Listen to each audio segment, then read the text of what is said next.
Yeah, anything before me is just the opening act, you know. All right, it's 11:30. Let's get going. Welcome to the team meeting today. Thank you. How's everybody doing? Yeah?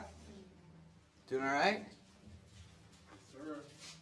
Oh, there's something wrong with my computer. There you go. Look at that. Look at that logo, Tim. Ooh, that's some fuzzy lending going on. The retro logo. Okay, Tim Chase, everybody. This is your most recent headshot on your business card. Come on up here, Tim. All right, thank you. I can always rely on Chris to finding something semi-uncomfortable for me. So thank you. You haven't been here in a while, Tim. I haven't been here in a while. I haven't been invited for a while, but I don't like to show up when I'm not invited. You know what I mean? I get it. Thanks for inviting me. You're Makes welcome. the guy feel good. You know, I appreciate that. How are things? Things are going good. Yeah. How's the market? Isn't that what you hear? The market is, yeah. No, it's usually how are rates. Oh yeah, how are rates? Hey, how are rates? Lower than they were when they were higher. All right. Yeah, that's true. That's true. Did you get? Well, it's always better than when it was higher, right? So, what do you guys know what today is? Today is Fed Day, Yep. right? Do you We're guys gonna talk about that. You know what that means, Fed Day? As of yesterday, there was a 99% chance that rates were going to stay where they were. Yes. And today And- In about 5 minutes, right? We find out. no, a little bit longer than that. Well, they're going to talk. Yeah, you're right. But they're going to get up and talk. Jerome, you guys know who Jerome Powell is? Yeah. He's trying to leave a legacy where it destroys America but makes him look good. Kind of like like a Fauci type thing, right? Oh, I'm sorry. We're going to leave politics out of this. Let's jump into numbers. How does that sound? Yeah. That sounds a lot better. that. Let's jump into numbers. Real quick. We are recording this. Tim. We're recording this. Mind your P's and Q's, buddy. Okay. So, can you help me? You look like a person that wants to volunteer. Can you hand these out? Tim, Thank you. do you know what mind your P's and Q's means? No clue. No clue. And that you say it all the time. You know what? It's a reference to consuming large quantities of beer. Really? So I shouldn't get drunk before this? Right. Okay. Mind your P's and Q's. You just got a mind. You just gotta be. All right, I'm ready. Your pints and quarts. Pints and quarts. That's interesting. Yeah. Thank you for referencing something from the 1800s. I appreciate that knowledge. You're the one that referenced Thank you. it. Okay, good point. You brought it up. Okay, so we are handing something out. It's an article, right, that you guys can read at your leisure when you feel like reading something from the CFPB. But first thing we're going to do is talk about where the market's at. So first thing Chris asked, where's the market, right? Where's the market? So in the last 30 days, raise your hand if you know how many houses were sold in El Paso and Teller County in the last 30 days. Now keep in mind this is from like 2 days ago. 213. More than that. Price is right, you were off. Okay, anybody else? You guys should know this. Hold on a sec, I gotta start over. Show of hands, who holds a real estate license? Okay, good. I just want to make sure I'm at the right place. How many houses were sold in the last 30 days? In El Paso County, about 700. El Paso and Teller combined. Yeah, I was Nine- just talking about Briar's Gate. Is this Banning Lewis Ranch? Because if not, you know, I don't travel. The west side? 909. 909 houses. Okay, this is going to require math. Who brought a pen? A calculator? Why do you need Calculator? Whoa, careful. Calculator? Okay, gotcha. Stop We need a pen. Do you have a marker sponsor? Ooh, Yeah, the son of a gun. Greens are not working. Green. The money ones aren't working? Yeah. Can you do the math? Yeah. Okay, so 909 closings. Okay. First question is how many did you get in the last 30 days? If not, you got to think back to 90 days ago. What was I doing? Right. That's the first thing.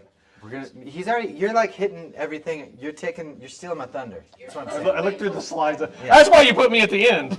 All right, Tim. Go ahead. Fill in the gaps. Okay. I know, right? Look at him. Doesn't he look great? Next thing. What is the volume of houses that sold? The volume, meaning one house is worth 200, one house 30. What's the total volume that was sold in El Paso and Teller County? 475 million. That's a lot of money. That's what I was gonna guess. That's very close, but it's 475. Million. 475 million. 909 times 525 is what I was gonna guess. Average price 522,920. Hey! Hey, you know, some of us are off by a couple grand, but that's okay. So the average price, $522,920. Okay, now here's where the math comes in for you. I did this for like all of our loan officers. Patty, you did this yesterday, right? Every single loan officer that we have did this exercise yesterday as part of our team meeting. Even Guy? Even Guy. Yes, he's actually he's like a calculator. I believe it. So it's a, Really smart. yeah, it's like freaky how good that dude is in his head. Okay, so ask yourself, what is your goal this year, right? You want to make 50,000, you make 100,000, make 150,000. What's your goal, right? So whoever has a pen, you're writing that down, right? Write your goal. If you don't already know it, you absolutely should. How many transactions?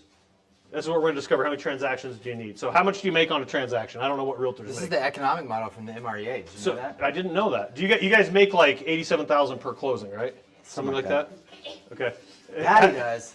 Patty does. Stephanie, how much do you make?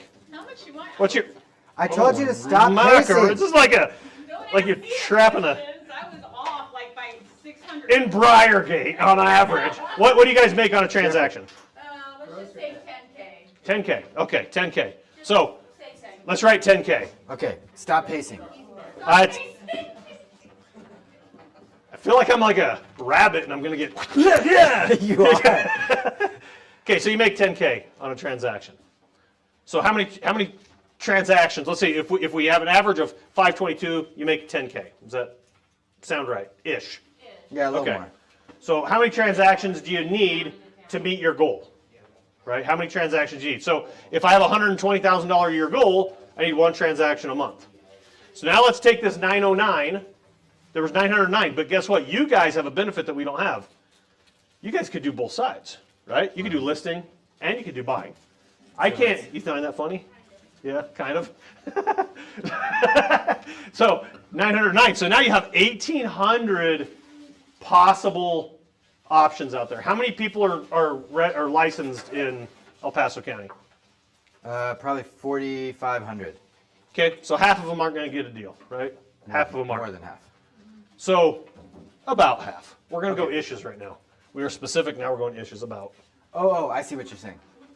So If they were divided equally, Yes. then about half the people have the potential of doing a deal. Yes. Joanna's part of this market, so that means there's only like 9 left of the rest of us. Who is? Joanna. Yeah, I know. Who? Jody's taking most of the inventory. Good. Good for Jody. So you have 4,000, right? You have 4,000. She's on Zoom. There you go. Good job, Judy. Judy or Jody? Jody. Jody. I thought you said Judy. No, No, Judy. I'm sorry. It's we Jody. don't hire Judys. You don't have Judy's kid. So the point being is you need one transaction a month. You're making 6 figures. There's 1,800 per month. So what's 1,800 times 12? Somebody tell me. A lot. 1,800 times 12. About 20,000. Yeah, 20,000. 22,000, 20,000, something like that. There's 20,000 opportunities a year for you guys. So what kind of realtor are you going to be? We do this exercise as a loan officers all the time. Right? What are we going to be? Did somebody out hustle me? Did you have 1,818 people out hustle you? Oh,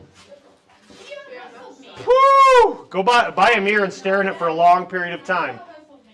Right? So we have a loan officer that came in and said, you know what I do is I have to think about my goal, but then I have to think, who am I doing this for? And then I have to get emotionally attached to who I'm doing it for. I'm doing it for my daughter. Every time I don't want to make my calls, I have one rule. I have to call my daughter. And I have to tell them, I don't have time to make my calls today. I'm picking up dry cleaning. I don't have time to make my calls today. The oil needs changed. Whatever glorious, justified reason you have to call and explain that to the person you're doing this for. That's beyond you. It can't just be you. It has to be beyond you. So think about, and this is the statement that I told people yesterday. Your 90-day self will thank you for the calls that you make today.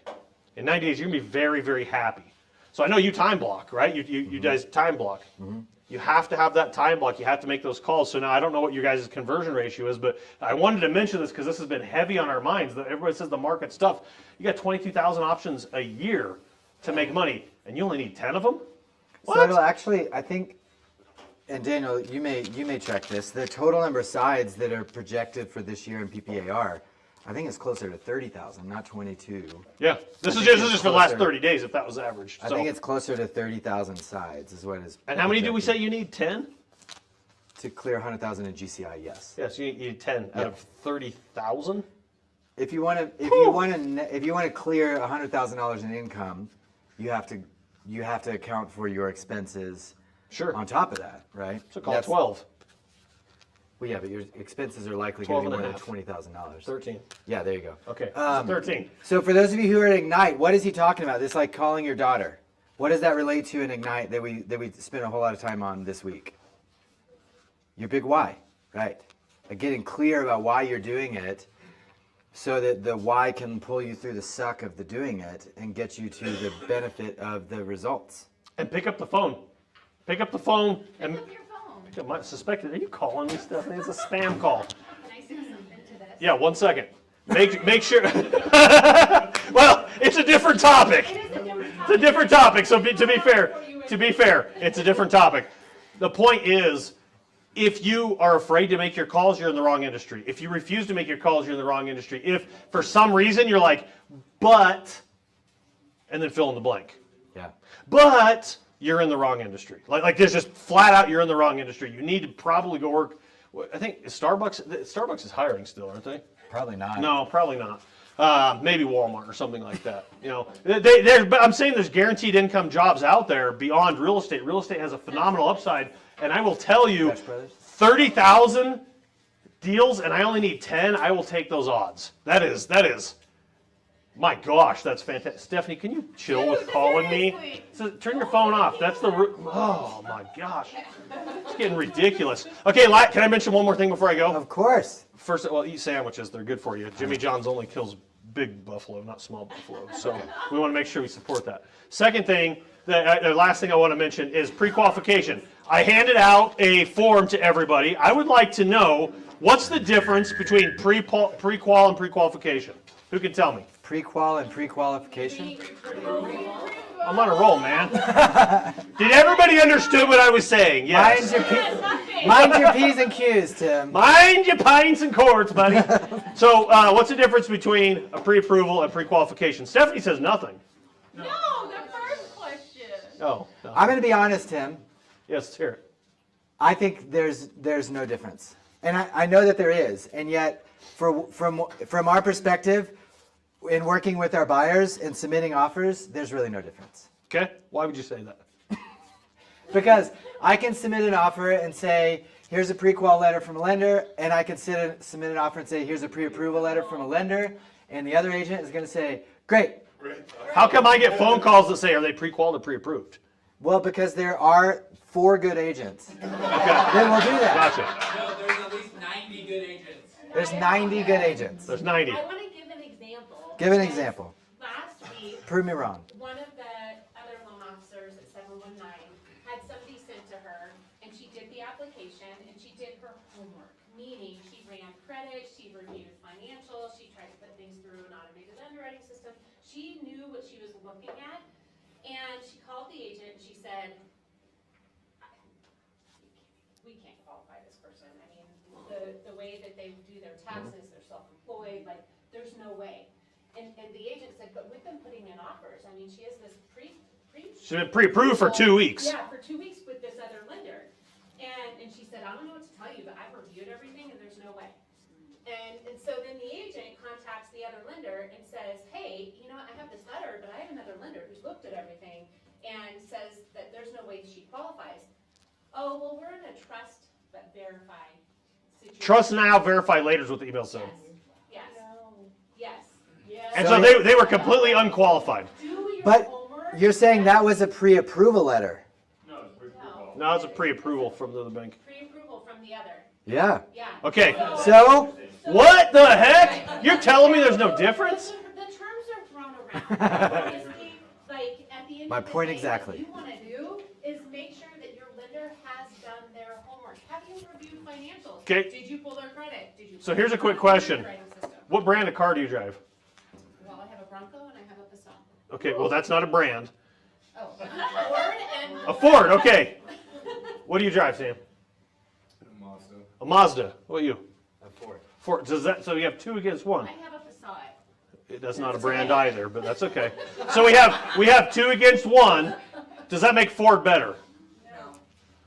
But if you ask somebody, they can justify why it's better, right? Okay, so I printed off a letter for you, and in this letter is from the CFPB.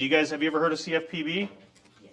The answer is yes. Financial Protection Bureau. Bureau, yes. They govern all of your rules for people to get stuff. It's a very important thing to know. CFPB. In this letter, they state very clearly that it doesn't matter. And the reason it doesn't matter is because the terms are used so interchangeably. When I say, what's the best car? You two say Ford, he says Mazda. Well, geez, you could probably convince me one way or the other, depending on how gullible I am at the particular time, because neither of them are the best. But, at the time, I may believe that. So the point being is you have pre-approval. You drive a Chrysler? No, I do not drive a Chrysler. You know what I do with a Chrysler? I repair a Chrysler. If you guys have ever had a Jeep, just empty every pocket. They are the funnest set of Legos you will ever have. It climbs over everything, and then you hope you make it home. Anyway, that is one of the vehicles I drive, yes. The point being is pre-qual versus pre-approval. Is there any difference? And I'm going to give you a little bit of lesson to go and how to leverage this information. So if there is no difference, unless it depends on who you're talking to. So your pre-qualification may actually be better than my pre-approval. It may be better than the one Patty mentioned where, yeah, I've said your pre-approval, but I didn't really do anything. Your pre-qualification may require you to gather documents, may require you to go through underwriting. We have some companies that say, to get a pre-approval, I have to have an underwriter verify everything except the property. And it takes days, if not weeks, right, to actually go through and do that. So every company has their own version of this. So when you go out and you have a buyer, no matter who you're using, or whatever loan officer you're using, of course it'll be us, but if you unfortunately find yourself with somebody else, and you get this pre-approval or pre-qualification letter, you want to ask them a few questions, and this will help you a lot. So everybody sells their pins, right? Dan, you got a pin? No pin. Yeah, pins. Okay, yeah, the photographic memory, right. The first question you want to ask them is, hey, are there any concerns that you have with this? Okay, pretty basic, right? Because keep in mind, a good loan officer is not going to tell you how much money they make and what their social is and all the other details. Well, come on, Chris. We have a thing, man. Come on. Like family, man. Come on. So the next question you want to ask to them is, when you ran it through the AUS, did you get a DU or LP approval? Did you get a Fannie Mae or Freddie Mac approval? I'm asking that question. Wait, why do you need to ask? I think it's just, did you get approval through? No. I don't want to ask that. I want to ask, did you get DU or LP?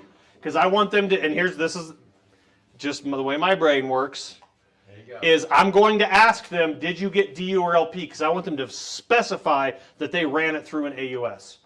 Not just, did they pull a soft pull credit and feel good about it? I want to know, did you run through AUS? Now, was that a DU or LP approval? First off, they're going to step back and say, whoa, this guy knows what he's talking about. Okay, now we're playing for real here. Okay. So automated underwriting system. Correct.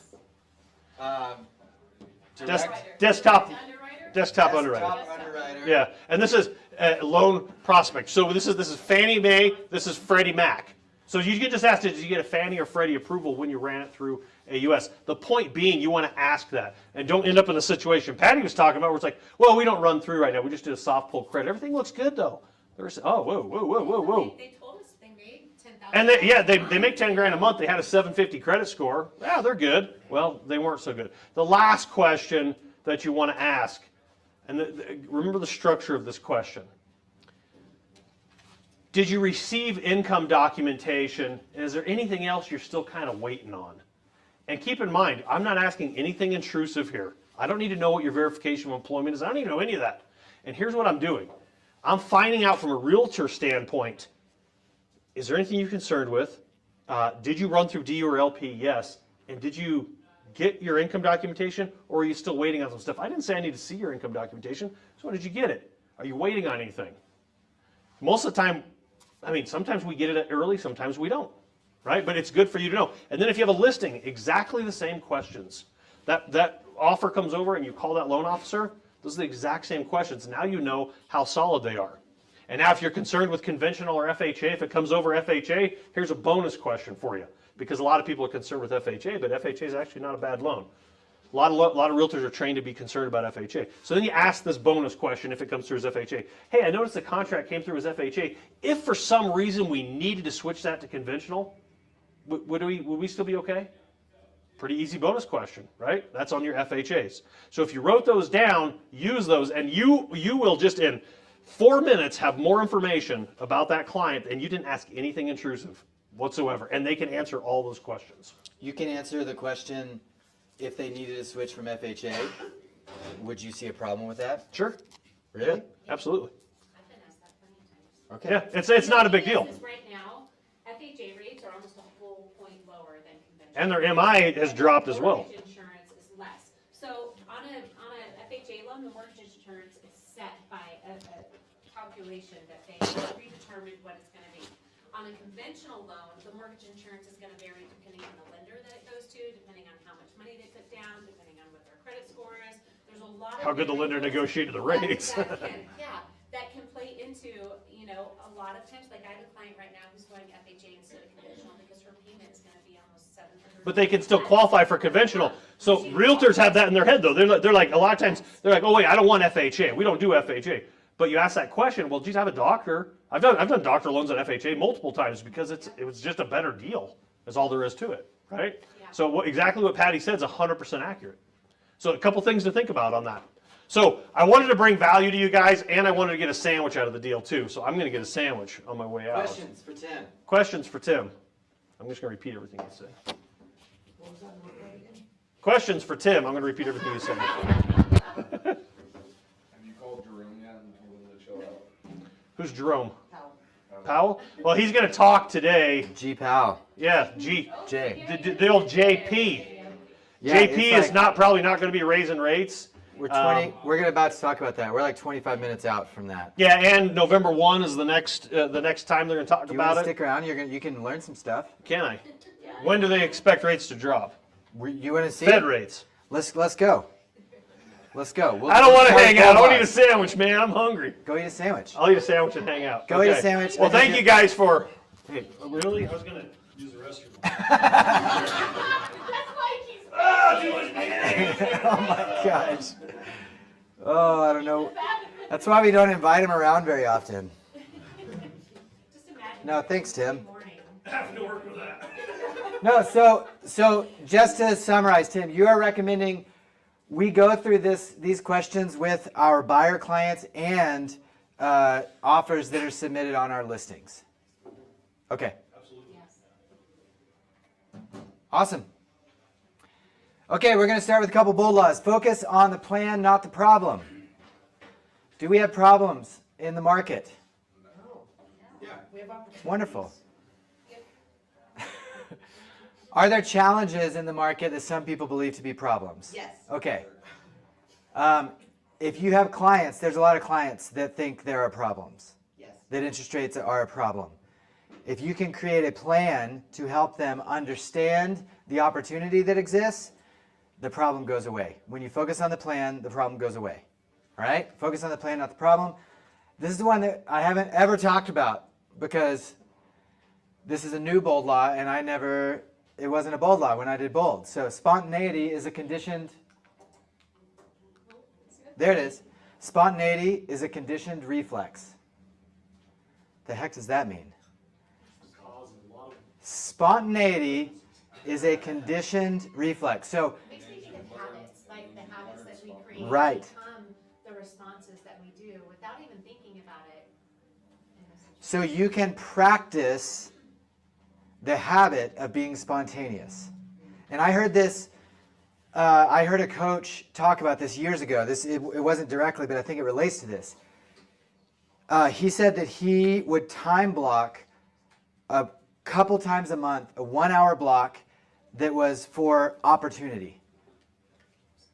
That's what it was. He would time block 1 hour for opportunity. And he would say, guess what would show up? Opportunity, Right. every time. And so if you allow yourself to be spontaneous, if you allow margin in your life for spontaneity, then you will have opportunity to be spontaneous. and specifically when it comes to your business, you will have opportunity to be spontaneous towards a bigger opportunity than you currently have. I think that's what this is saying. Spontaneity is a conditioned reflex. You have to practice being spontaneous. Daniel, But I think that you have a furrowed brow, the inverse, just so you know. the inverse of this is definitely true, and that's when I at least I always thought that spontaneity is a conditioned reflex, and I think so. The inverse is also true, that if you're not careful, is that you can also fall in the trap of being too spontaneous and wrecking your day. And a quick example of that is loading screen on your phone. Loading screen on your computer. You open your phone for a second. Next thing you know, 15 minutes later, you're still scrolling Facebook or Instagram. Yeah. Right. So Sure. spontaneity is a conditioned reflex. So if you're not careful with it, you could all of a sudden find yourself, wasting 2 hours of your day because you allowed because it's a conditioned reflex. You've trained Yep. yourself to be spontaneous. I think part of it though is creating margin for it. So if it means that you allow a 15-minute time block at the end of your productivity hours, 15 minutes to be spontaneous. Just wait and watch what shows up. Parker, what's up? I recently saw a study that said that boredom is actually a really good thing. Totally. Because if you get bored and you just sit there, the temptation is you jump on your phone. But if you don't, you actually just literally have blank slate, nothing, thinking about nothing. Yep.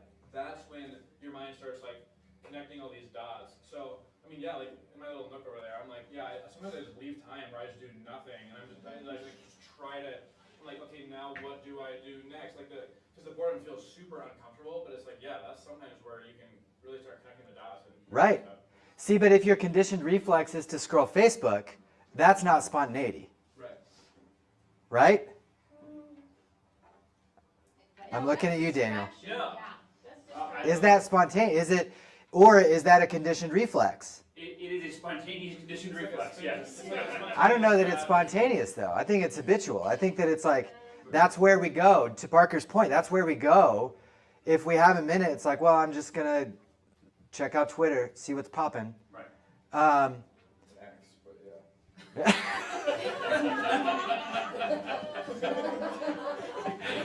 Oh, I love you, Sam. Opportunity will show up if you allow it to show up. Absolutely. If you expect it to show up, you plan for it to show up, you allocate time for it to show up, you'll be surprised.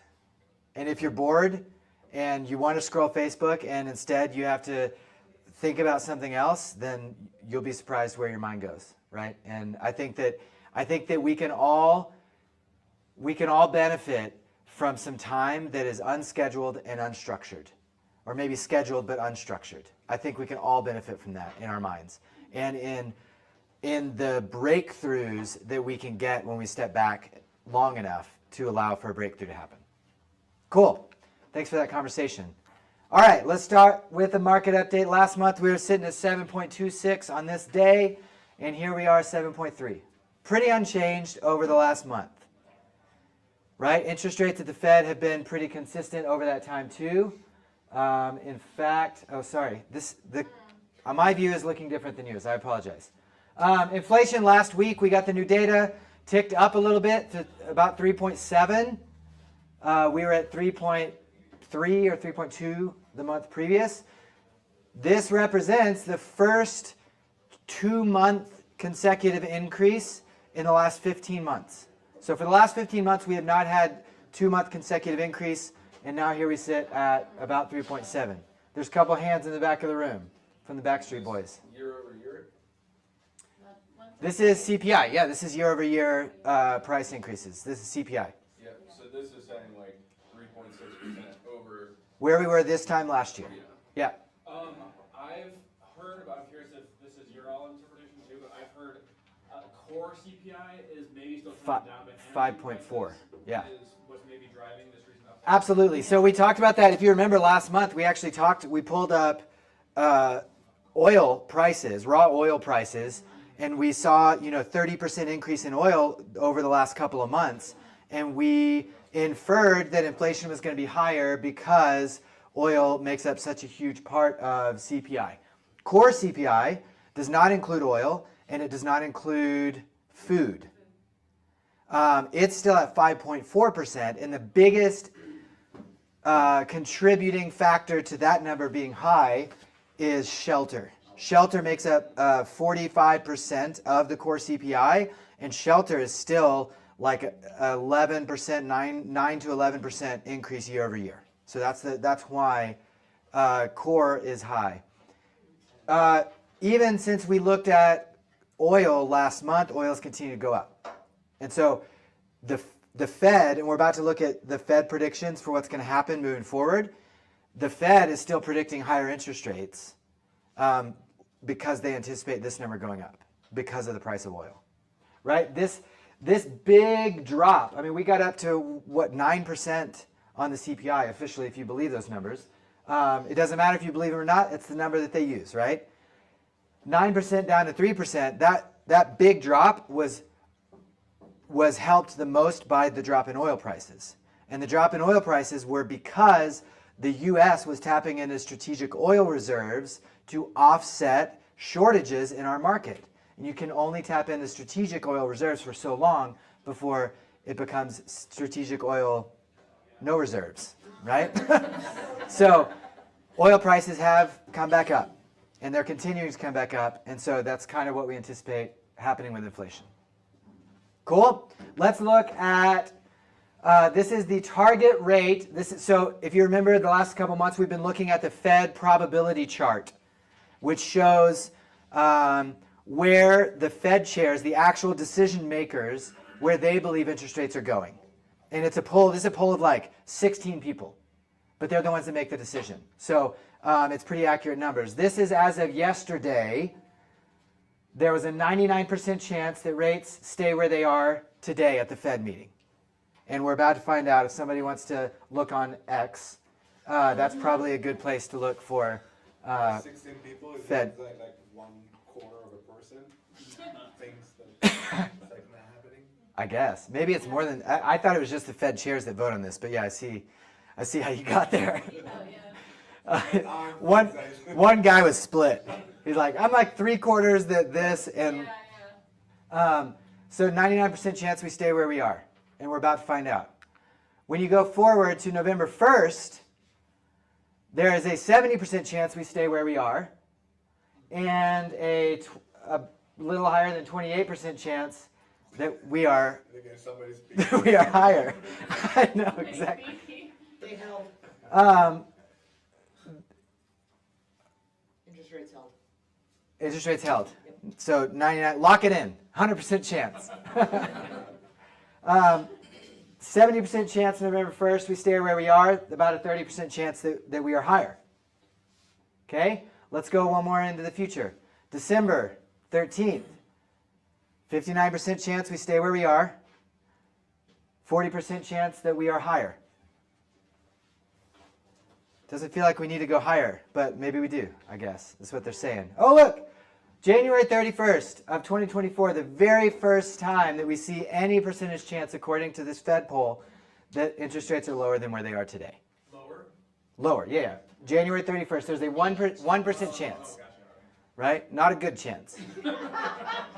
You could probably get a good betting odds on it, though. Is that next one over? Is that raise or? This is where we are. This is where we are. So it's still 60% chance we're where we are, 40% chance we're higher. All right? Let's go to the next meeting. March 20th. This is where we are right here. So still, that's the biggest percentage chance that we're going to stay where we are. Small chance, a 14% chance that we're lower. March 20th. May 1st. 45% chance we stay where we are. Keep clicking. June 12th. The first time we've got about a 50-50 chance that we may be lower, according to their poll. I'm going to show this to you in a chart now. We can talk about it. So you can see the blue highlights are the highest probability spreads in this chart. Remind me where these probabilities come from? I made them up. Go Chris! Yeah, but I give it to the Fed and they use it. No, they pull the Fed chairs. They pull the Fed chairs. Yeah. There's not a It creates what's that? It's not a betting thing or No. thing. This is Fed- and like the raw data. The purest form of this is a dot matrix that they publish, and you can look at that. It's another visual representation of it. But you can see, like all the way into December, we're looking at maybe 3/4 of a point, according to this poll, that we're dropping. By next December, a year out from right now, there's still a 14% chance that we're where we are or higher. So they're saying higher for longer, right? They've been saying that for a while, and they're holding steady with the way that they're predicting this. I still am of the belief that as soon as we get recessionary markers that are actual, not just future in the economy, the rates will come down very quickly. I still believe that. They are not going to, if there's anything that the modern Fed has proven over and over and over, and Jay Powell may want to make a stand along, Volcker in history, and yet the modern Fed has proven that they will drop rates to zero as quickly as possible in order to stimulate the economy. And so if these recessionary markers that we have been tracking and anticipating, this pending recession that always feels like it's a few months out, as soon as we start to get some of those things click, I think rates come down quickly. Tim is raising his hand. Yes, there's lots. What are some of those markers, just because I'm not? So, great question. The yield spread inversion, the bond yield spread inversion. So you're getting better returns on your money short term than long term right now. And that's a classic marker. 100% of the time that has happened, there's been a recession that has followed. So there will be a recession. We don't know when. It could be 6 months from now. It could be. We could already be in it. And Hello? hello. Hello? Hi. Hi. Hey, Dean. Hey. Yeah. Another Dean. Can you I mute just talked to yourself? him. They said she didn't have a lunch, and I'm like, it's in her backpack. I put it in my Let me check her backpack. That's awesome. I don't think that was for me. So is GDP no longer like a real indicator of No, it is. recession? The GDP has grown the last 3 consecutive GDPs. But weren't we in negative GDP for more than 2 consecutive quarters? The technical recession, right? We did have, so yes, last year, two of the quarters did have a negative GDP. But it was like 0.0 or 0.2 negative and 0.3 negative. And then the other metrics, they were able to say, well, this wasn't really a recession. It was just like a dip in the line. And we're back to like 1.1%. Non-technical recession. What's that? That's a technical result. Technical versus non-technical. Right, exactly. Hold on a second. Other indicators of recession. We talked about this. We talked about this 2 weeks ago, right? Unemployment always goes up in recession, and immediately before recession, you get a bottom of unemployment. And we've hit a bottom. We had 3.4% unemployment earlier this year. Throughout most of the year, we're at 3.8% right now. So unemployment is creeping up. You get a tabling of interest rates. We've now had 2 consecutive meetings that they've held.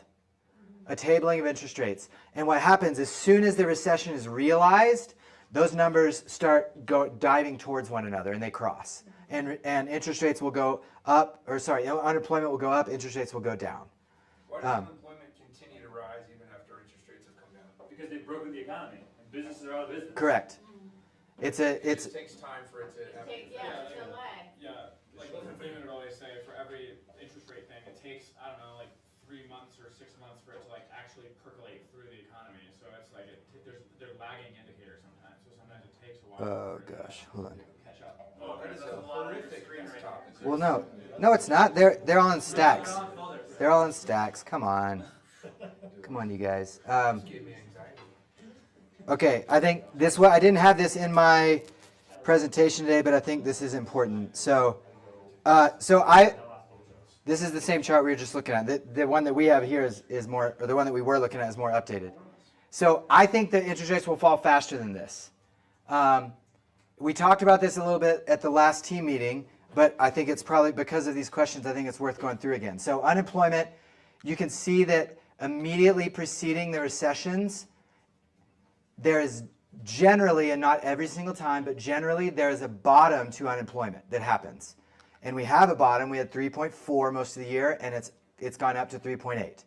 And then you can see the gray bars here that represent the recessions that follow these. That was 2 weeks ago. Has it changed? What's that? The bars for the recession, right? The bars are the recession. I didn't add any gray bars. Then there's one on there, like for right now. No, that's just the edge of the chart. But yeah, Predicting.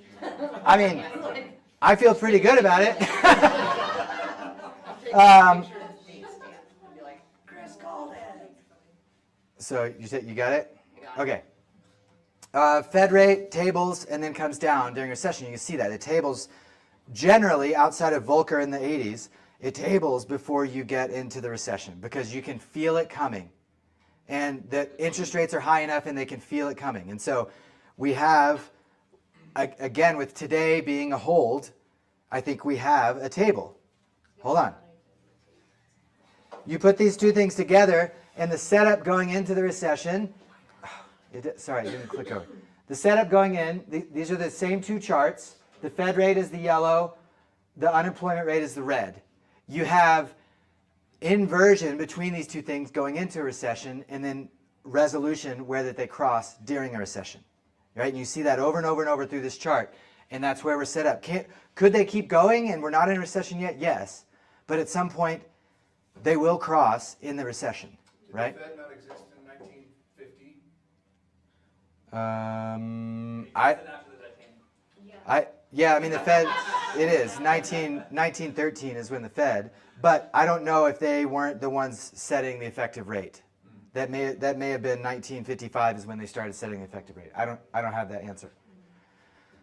This is the other indicator that I was talking about, the yield inversion, and you can see every time that we've dipped below zero on sorry, it's so frustrating. I think that you're looking at a chart that you're not. Okay, every time it dips below zero, we have a recession that follows in a yield inversion. This is looking at the 1 year minus the 2 year. You can do the same thing with the 2 year minus the 10 year. It's the same chart. Looks exactly the same. And so, yeah. MBA, this is the Mortgage Bankers Association. Isn't that MBA, right? This chart is put together by economists, not the Fed. And they have probably the most accurate economists when it comes to mortgage-backed securities of anyone in the country. And they think that at the end of the year, 30-year mortgage rate is going to be at 5.8, which is a 1.5 lower than where we are right now. Even though they think the Fed rate they say is only dropping an eighth, is only dropping a little bit. That means that the spread is shrinking, and the only way the spread shrinks, hold on, can I finish and then you tell me if I'm right? The only way the spread shrinks is if the trajectory of the market is in a downward trajectory from interest rates. Then long-term securities are like, yeah, we can afford to shrink the spread because we're going down anyway. Am I right? Let's go talk about shrinkage for just a minute. It's like Dan is here. I know. Dan Noel, you'd be so proud. Tim Chase is talking about shrinkage.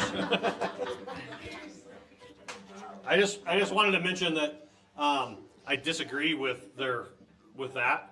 You already had your 5 minutes. All right, well, they're full of crap, and the rate's not going to drop down.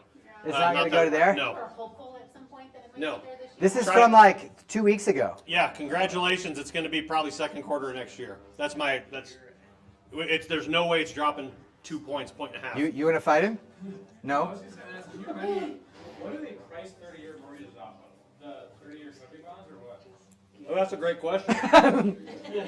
Who believes it's off the T-bill? Say aye. Treasury bill? Yeah, the 10-year T-bill. I think it's the most correlated to that. It's not priced off of that, though, is it? Right. You want to look at the UMBS. Yeah, UMBS. And they have different coupons within the UMBS. Right now, the 5.5. Universal Mortgage-Backed Security. Yeah. That's what you want to look at. Universal mortgage-backed The 10 securities. year, UMBS, you can get delayed data online. They're like 3-4 hour delay data, but that gets you an idea of where they're going. And that's just priced by the market, right? Yeah, Okay. 100% market driven. But only thing I want to mention is I love everything that you presented. I just want to add a couple things. The Okay. first thing I want to add was the Fed always does old data.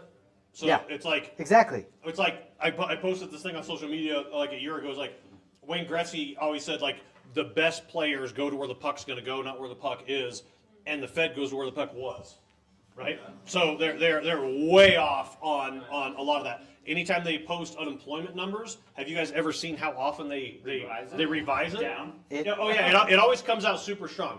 And then I want to reference back to George Orwell's 1984 book, where they're going to give you, no, think about it, seriously, think about it. They're going to cut your chocolate rations by 30 grams, but then they're going to increase it by 15 and talk about how they increase your chocolate rations, right? And that's kind of the unemployment mindset. It's like, hey, unemployment's awesome.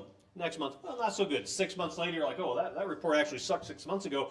But we're super reactionary. So how fast are we reacting to the market? We react really, really fast, but at the same time, is it real data that we're even reacting on? So Yeah. think about that. And the chances of that dropping, I think, are quite slim. But if we're reacting not in real time. So now what happens is a lot of people you'll notice before today's meeting, the market is already reacting to that 99% that they anticipate the Fed to do. Yeah. But then Jerome Powell's statements here in the next hour, you're going to see some movement. Rates will probably get better today. They were probably a little bit better yesterday, but they already predict that, right? The market has already moved. So to that point, I think I stand that, like, I think rates will come down quickly once we get some realized recessionary markers in the economy, because this chart and the Fed probabilities, like Tim was saying, is based on where the puck is today.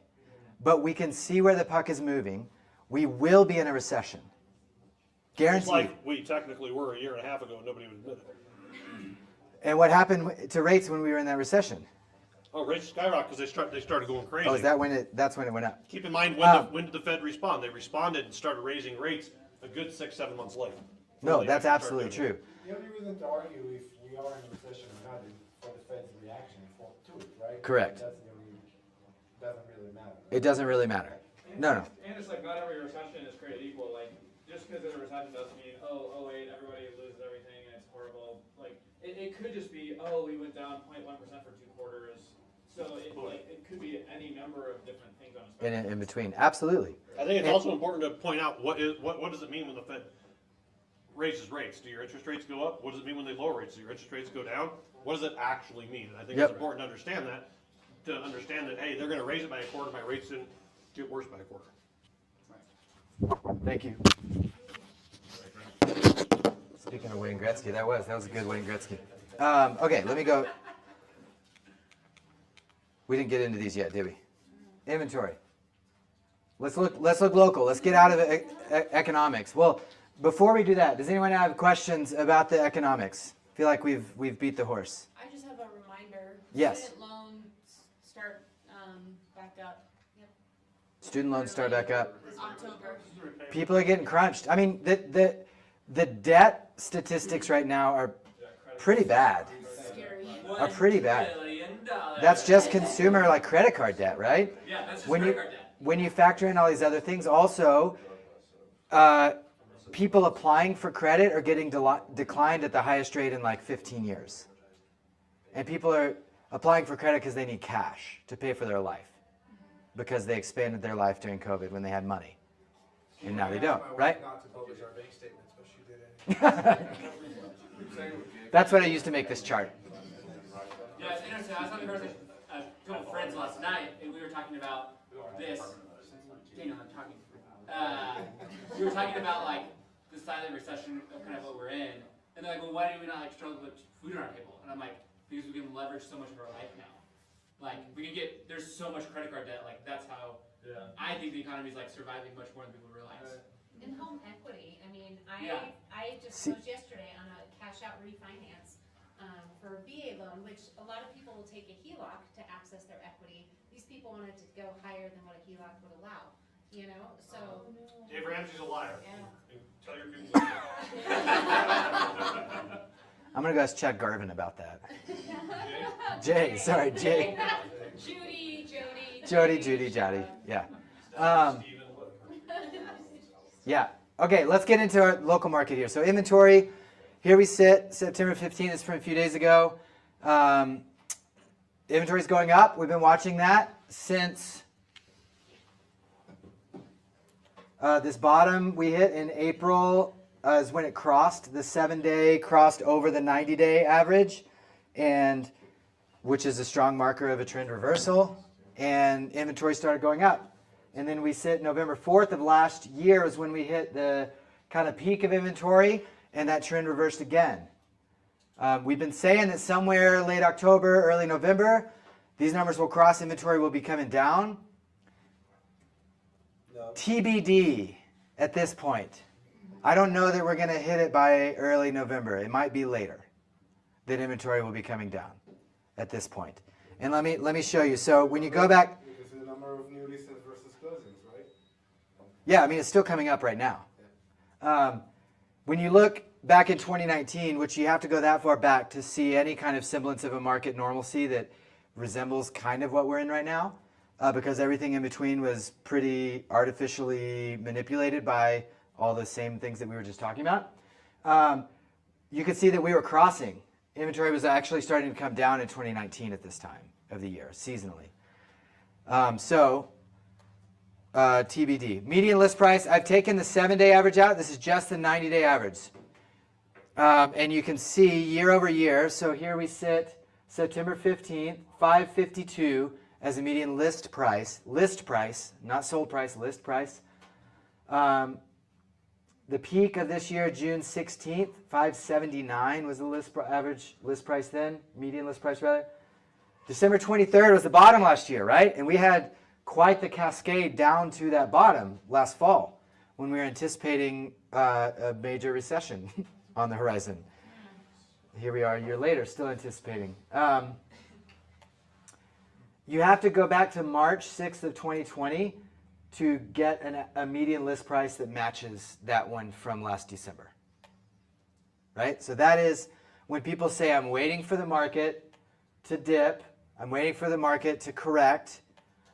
That was a 2.5, almost 3-year correction, right? That's what we had last December. And not for very long. And not for very long. Yep. What was the date that you had to go back to? March 6th of 2020. So the low on December 23rd of 2022, 501,000.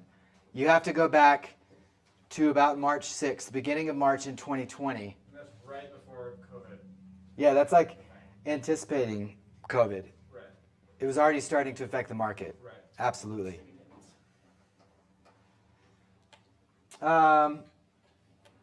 Let's see here. What? Well, and you have to think, I mean, I'd be pretty happy with a 2.5% interest rate and not really care too much what my value is doing over the course of 2-3 years to have that interest rate, right? So Yeah. So it's decelerated, so what? Well, let's look and see if we can make some predictions about where we're going here. So, the spread today between the 7-day and the 90-day is the 7-day is still lower, right? Prices are still going down, and the shorter trend is indicating that. It's showing us a lower price than the longer trend. If we go back a year, we're right in the middle of this cascade down to that bottom, that dip of 501,000. Am I on the right slide? You're not. No, there we go. You've got a spread there of, what is that, $15,000. That's not, there we go. 3.14% was the spread last year at this time. The 7-day was 3.14%. The spread right now, 3.26%. So a little more. The spread is a little more. So there is more momentum downward, slightly more right now than there was last year, as indicated in this chart. When you look at the price on that day, a year ago, 526,000, and you fast forward to the dip, which was 501,000, that's a difference of 4.7%. So if you take where we are today, subtract 4.7%, we can anticipate if this chart analogs over the chart from last year, which often they do seasonally, we could anticipate a bottom somewhere around 527,000, 525,000, somewhere around there. And probably sometime in December. So still roughly that same 3 or 4% spread that we were just looking at anyway. I don't know. It's the future, right? Yeah, exactly. So if it analogs and it's just a seasonal reaction to things, then we could anticipate something 520 to 530 as the bottom for the median list price this year. Do y'all see how I got there? Yeah. Roughly. Kind of Unabomber math, but I get it. Yeah. Yeah, I know. I'm making it up. And the message to a prospective buyer, like if you're talking through these numbers, this is kind of what I say, I don't wanna see if I'm not totally full of it, but yes, you might pay a little bit less for said house, for a house in the middle of December, but you're gonna have a lot fewer options as well, right? So. I don't know. When you put this chart, Why? Because you have really good inventory in the winters, traditionally. It's higher. Higher You don't inventory. have a higher number of inventory than you do in the summer. You have less. The Yeah, ratio between listings to buyers, the activity is way better in the winter. Right. Dramatically. yeah. Yeah, but I'm saying in terms of total number of homes that I have as options, But you have less competition on those ones. that's what I'm saying. Dramatically. That's what I'm saying. So Well, the let's- ratio is better in the winter. It's better for your buyers to buy in the winter versus in the summer in Colorado Springs. 100% of the time, consistently over I don't know how many years.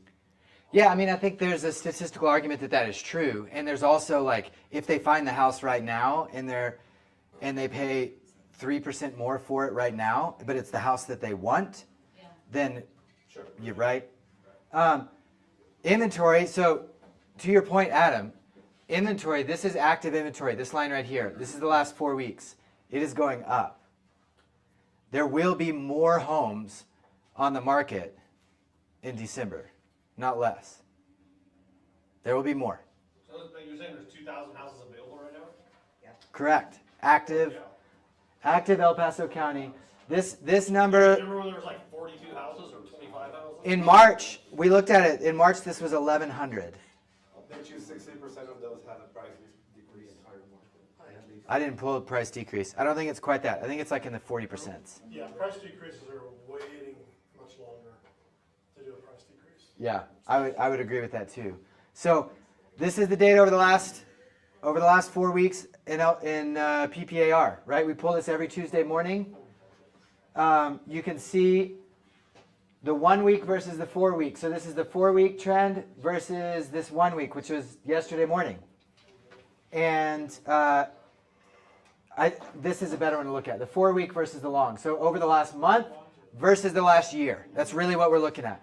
The last month versus the last year. Total number of new listings in the last month up 9%.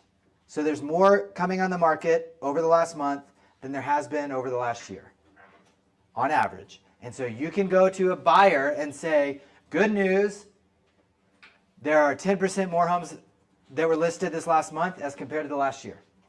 And that is true. Does it really mean there's a huge benefit for them? Maybe not. But it is true that is, Argue yeah. both ways.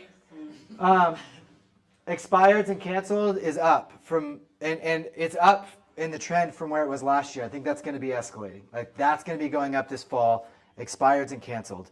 And so you becoming familiar with the conversations around expireds and canceled is going to be an opportunity. Just stay away from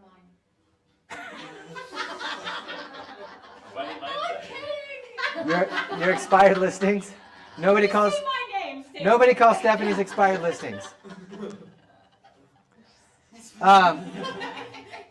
This data, these conversations have been great.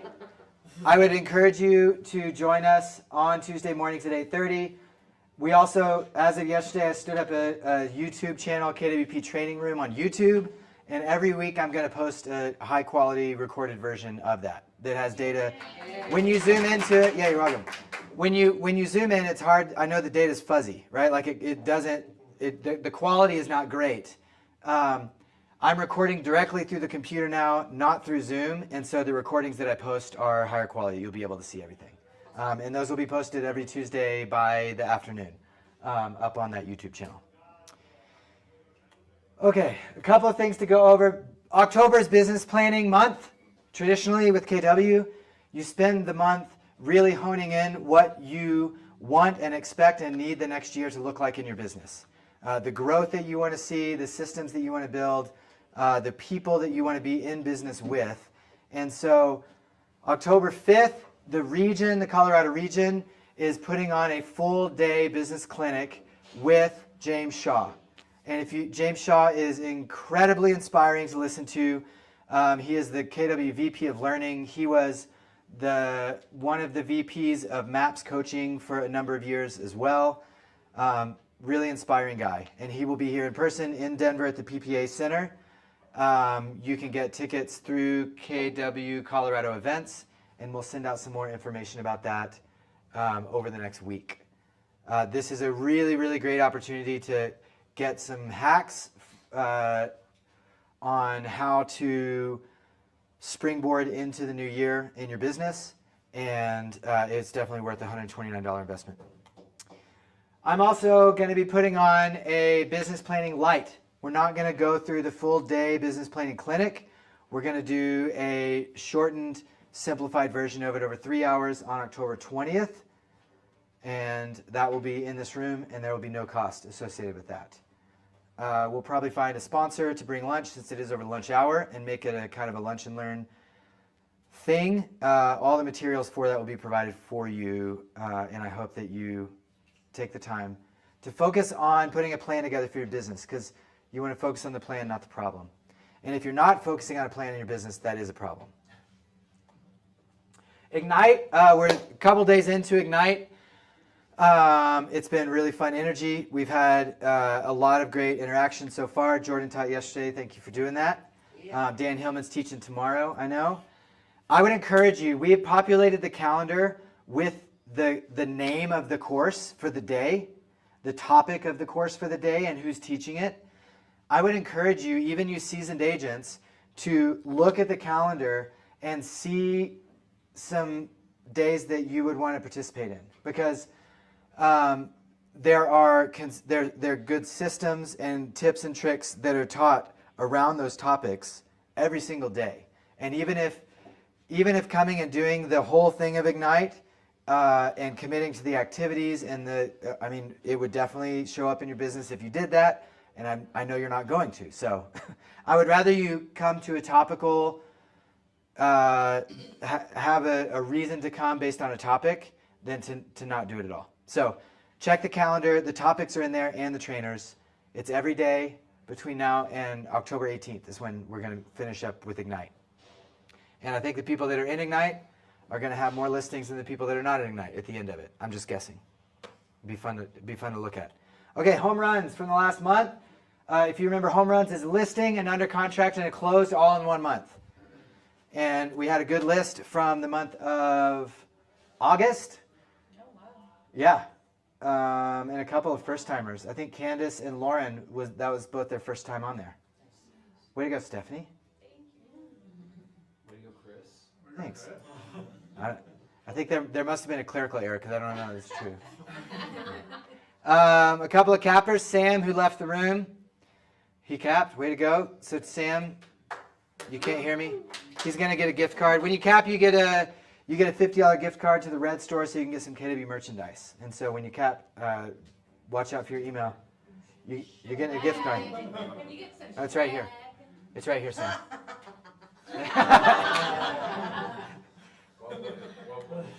Okay, top 5 teams for the month of August. And this is what we're in with today. Artisan Group at number 5. PCS Pro Team at number 4. Tiffany Home Team at number 3. Bears for Group at number 2. Speaking of Sam, anybody else on there? Maddie's on there. Everybody else is out working. And then Johnson Team remains on top. Way to go, guys. And yet for August, these are lower numbers than than we're used to seeing in August, right? Yeah. Individuals. Number 5, Ethan is out shooting an elk right now. Another one. I think it's the 6th one for the season. Just kidding.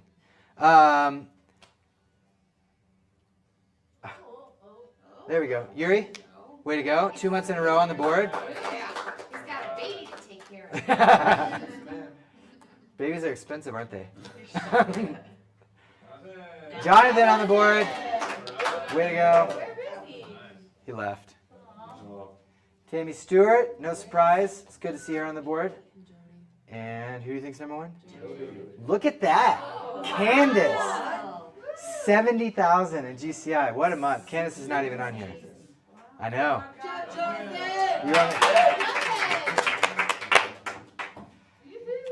All right, top 5. I know, right? Team players. Sam. Second time I called your name today. Way to go.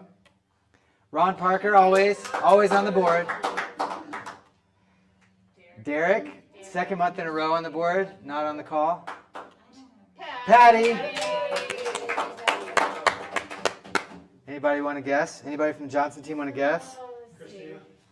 Yeah, she had a bunch. Look at that. Sparky Foster, 37,000 in GCI. Way to go.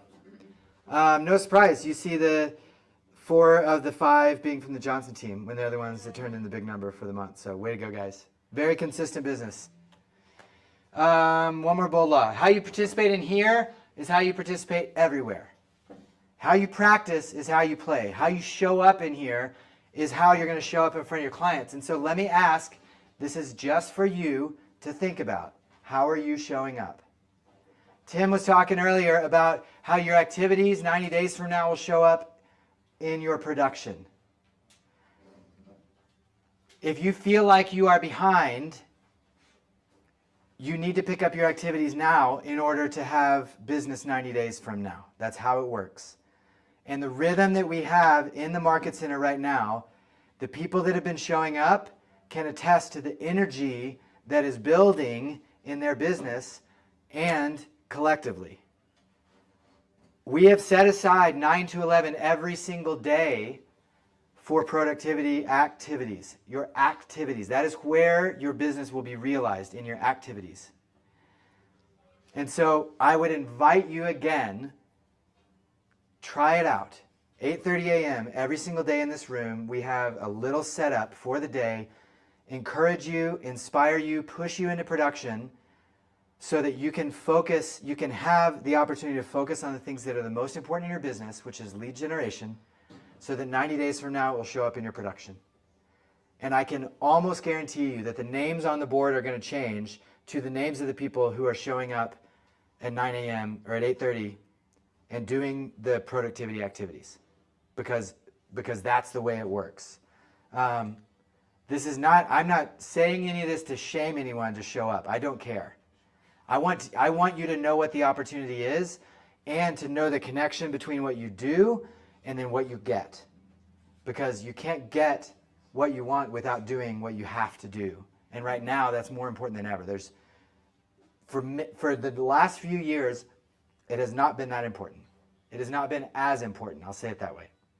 Yeah. For the last few years. We're Yeah. covering this tomorrow morning in the Ninja. At 10:30 habits, in this room. 10:30 in this room, yeah. Showing up. Showing up. And that's been, so Rocky Mountain Summit last week, that was the consistent theme throughout the whole thing. Are you showing up? Are you showing up to do the job? Or are you expecting to get something for not showing up? And this is just, I want to keep asking this question because I think it is the thing that is going to expand our market share in this market so that we can dominate once everything settles out on the other side of this interest rate thing.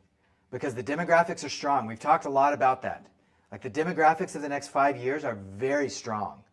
And if you build your business now, especially with the right habits, you will reap the benefits for the next 5, 6, 7 years and on. So let me ask that. Yes? So I teach yoga on the side, and my intention for the week that I'm sharing is people do not decide their futures, they decide their habits, and their habits decide their futures. That's absolutely true. That's Yeah. all James Clear. It's, I think Alexander. Oh. Yeah. Okay, before we cut out, It might be. I want a couple ahas from the meeting. We covered a lot of stuff. What's an aha? Like, what's something you can take into your business right now? I think, and we kind of talked about here, is when rates started going up, the big thing was two one rate buy downs. Mhm. Now's the biggest time to be doing it. Right. Yeah. If they're expecting rates to be coming down in the next year to two, do it now in your 2-1 rate buy downs, and you have more of an opportunity to get those seller concessions because they're more willing to do it. Now's when we should be really talking about that, and not many people are talking about it anymore. Dude, I think that's awesome. 2-1 buy downs, bigger opportunity now. Oh, the rates up. Okay, we got this. We can do this. It's gonna come back down, and you can refinance at that point to get it, but it'll already be into that rate. Now is the time to just be hammering that 2-1 rate buy down. Yeah. Right now with your buyers, and that's what's gonna get them into a house. And to communicate that they have the opportunity right now to negotiate seller Yes. concessions. Because when rates start to come down and more people who are on the sidelines come back in, that opportunity is gonna diminish. Yeah. So. Yep. Absolutely. Daniel. No, I'll realize I didn't say anything. Okay. I think it's interesting. I mean, I've been feeling this, but it's nice to see the data that like our projected bottom for this year is higher than what our bottom was last year, which is showing me that despite everything that's going on, Yeah. despite inventory increasing, despite high interest rates, home prices are still trending up, and that's probably not going to end anytime soon. And if you wait until next year to buy a 6% rate, you're paying more for a house than you could today, even though it's a 7.5%. So, I disagree dramatically with what you just said. I think there will be a garage sale of homes in 3-4 months. we'll see. I mean, I think that you can make a case for either direction. I really do in the data. So on that, if I could, Absolutely. because we don't really know, right? Yeah. I just think now is an opportunity to really build a rapport and respect with your client. Give them information, but don't force, Yeah. really listen to them and earn their trust so that if they're not ready to pull the trigger right now, you're the first person they come to when they see an opportunity. Yeah. We can't control that, but we can control this. Right. Right. You would lose a client forever if you tell them that, and what they'll see is the opposite. But also, no one has a crystal ball though. Yeah, You would be in business because of that. I So- always tell people, I have no idea what's going on. Nation, I don't either. the national average right now is about 4% up year over year. And that's about what we are year over year as well. But the media doesn't say that. No, I know. The media does not want to say that because it doesn't create fear. Correct. We are at like the historical average of real property is 4% appreciation a year. That's the historical average, and that's what we are year over year right now. We are sliding down, and we're probably going to slide down another 3-4%. But it remains on top of where we were at the bottom of last year. And what happens moving forward, I think, is very much going to be determined by what happens in the economy over the next few months. Like I think I think there are a lot of indicators that there could be a lot of homes coming on the market. Airbnb market is an early indicator of that. And there's going to be a massive wave of properties that come out of Airbnb for sale on the market. Even more so, like we may have seen 10% of what we're going to see. Go to Lakewood and Boulder, you'll see so many Airbnb properties sold as is right now. Yeah, right. People are trying to get Too out. many laws I don't and think you'll regulations. see as big of an effect in Colorado Springs on that as you do other areas. On Airbnbs? Yes. Yeah. Because Colorado Springs already has reduced the number of Airbnbs with the restrictions. Yep. And stuff that they already put into place before that, so I don't think you're gonna see that. You look at some of the Big of a difference here. Some of the bigger markets for Airbnb though, like Austin and Nashville, Oh, absolutely. I looked at those. I think the big difference with Airbnb is it's almost similar to our industry, right? Like if somebody joined 3 years ago, they felt like it's so easy to make money. Yeah. With Airbnb was the same in the past 7 years. Now it's changing. So people who purchase into Airbnb with that thought process or change jobs to real estate with that thought process of getting rich are realizing that that's not the case. Yeah. So they're trying to get out.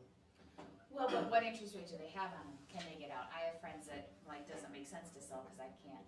Yeah, and there's also counting like smart Airbnb owners also turning into long-term rentals. Because if you're Yeah, at totally. 5%, like, Right. there's gonna be stuff that goes off the market, like, I mean, we had this, right, we have a long-term rental that could have been an Airbnb a year ago, but it just made so much more sense to long-term rent it.